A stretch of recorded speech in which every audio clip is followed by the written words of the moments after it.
मेरे पति ने एक नौकर को काम पर रख लिया जो सैलरी बिल्कुल नहीं लेता था, बस हर रोज मुझसे सिर्फ 10 का एक नोट मांगता।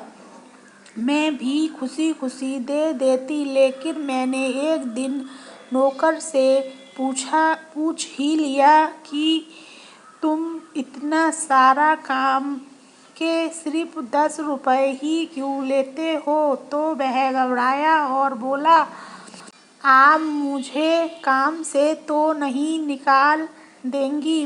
मैं काफी हैरान हुई, लेकिन फिर भी उससे वादा कर लिया। फिर वह बोला, कल मेरे घर आकर सब अपनी आंखों से देख लेना।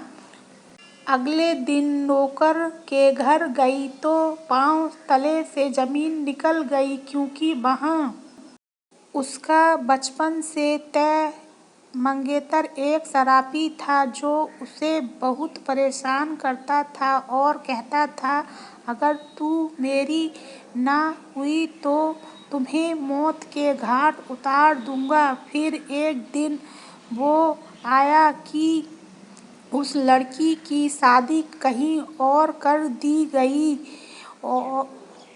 और वो कमरे में दुल्हन बनी बैठी थी कि तभी अचानक सास की नजर दुल्हन पर पड़ी और शोर मचा दिया कि बेटा, इसे अभी के अभी तलाक दे दो।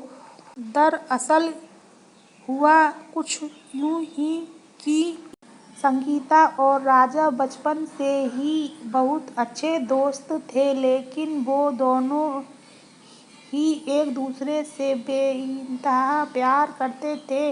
संगीता ने कॉलेज क्लियर कर लिया था, लेकिन राजा ने 12वीं पास करके ही पढ़ाई छोड़ दी थी। एक समय की बात है, एक बहुत ही अज्ञानी पंडित था।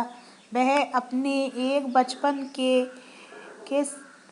घनिष्ठ मित्र से मिलने के लिए किसी दूसरे गांव जा रहा था, जो कि बचपन से ही गूंगा व एक पैर से अपाहिज था। उसका गांव काफी दूर था और रास्ते में कई और छोटे छोटे गांव भी पड़ते थे। मैं और मेरे पति ट्रेन में सफर कर रहे थे कि अचानक हम ट्रेन में एक 13-14 साल की अनाथ बच्ची दिखाई दी। मेरे दिल में रहम आ गया तो मैं और मेरे पति उसको अपने घर ले आए। वक्त के साथ वह जवान हो रही थी।